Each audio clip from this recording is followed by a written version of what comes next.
All right, let's jump right into this explainer because a massive shockwave has just completely upended the basketball world.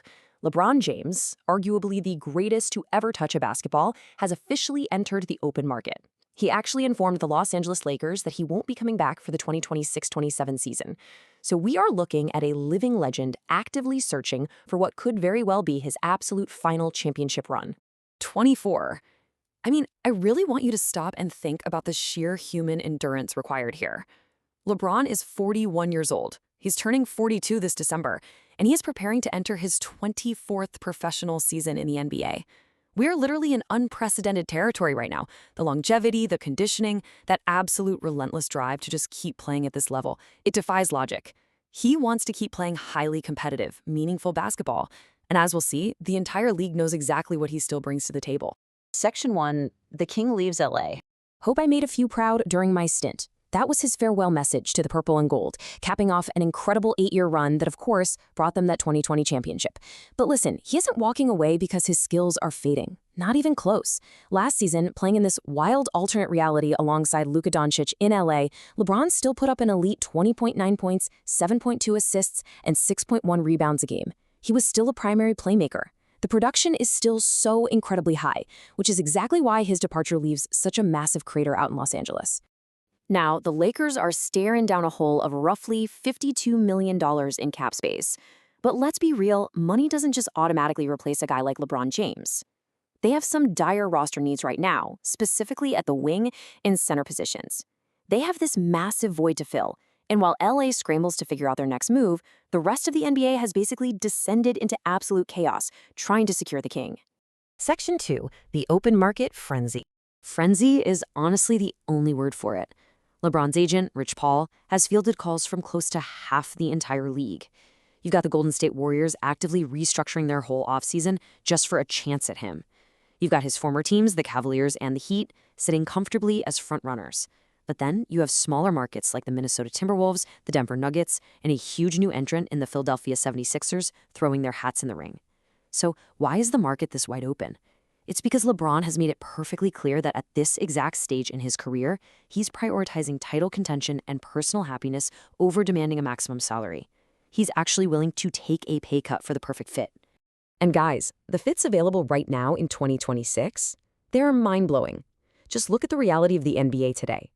The Philadelphia 76ers literally just traded Paul George and a package of picks to Boston for Jaylen Brown. Imagine adding LeBron to a core of Brown, Joel Embiid, and Tyrese Maxey. That is terrifying. Down in South Beach, the Heat are building a monster roster around their new addition, Giannis Antetokounmpo.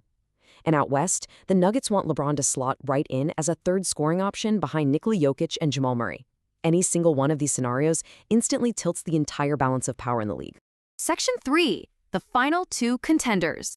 But let's cut through all that noise for a second. Despite all those incredibly tempting options, Western Conference executives are telling insiders it's really boiling down to a heavyweight bout between two specific teams, and it is an agonizing choice. On one hand, you have the Cleveland Cavaliers. This is the ultimate storybook ending, right? A hometown return to the franchise that drafted him, joining a crazy potent roster featuring James Harden, Donovan Mitchell, Jarrett Allen, and Evan Mobley.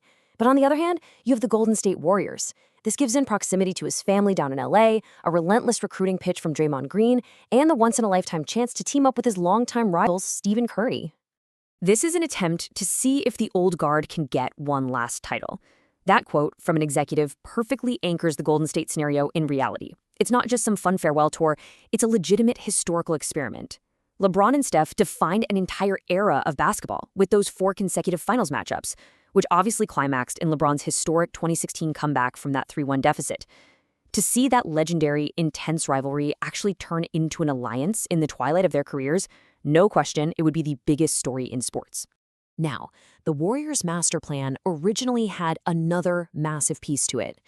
Golden State was exploring a blockbuster trade to bring Anthony Davis from the Washington Wizards to reunite that 2020 Lakers duo right alongside Curry. But the Wizards completely shut that down. They're viewing AD as their foundational cornerstone alongside Trae Young and their number 1 pick, AJ Debonsa.